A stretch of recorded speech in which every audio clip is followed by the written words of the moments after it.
because the fouling is crazy in this movie, at least in the final Streetball tournament game, right? It's crazy over the top, and people probably really look at that and go, that's completely unrealistic, because there's a ton of it and it's super hard, just elbows flying all over the place. I mean, Mota in the movie on Birdie's team, he gets like 9 flagrant 2 fouls in the game, and none of them get called, and there's no free throws happening ever in the final game of the movie.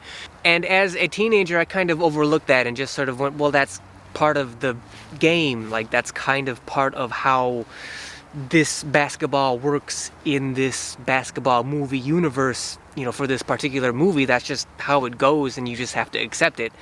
That's kind of the way I approached it when I was a teenager watching this movie. But now, being a few years removed from active competitive play and being able to sort of step back and take a look at it, what I realize now, and I think a lot of people may overlook when it comes to the crazy foul situation in the end of this movie, is that you have to take into context the character of Birdie, of Tupac, of the fact that he's the local gang leader.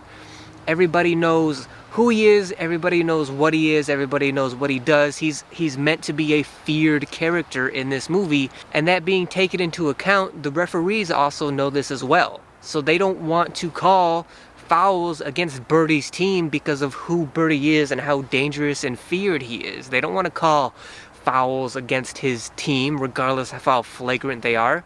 And I didn't really pay attention to that or realize that when I was a teenager watching this movie. But now, taking a step back, I realized, like, yeah, that's the reason why. Because of Birdie, because of Tupac, because they don't want to cross him. And yes, it's still over the top. Yes, it's still sensationalized and it doesn't make a whole lot of sense. But I really do think it kind of fits the narrative, and because of that, it is forgivable for me.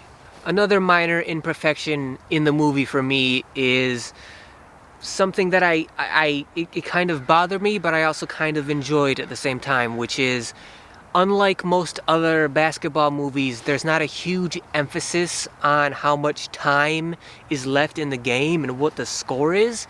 You rarely see that in this movie. And in other basketball movies, they use that, you know, the emphasis on how much time is left and what the score is to make you feel the urgency of the game.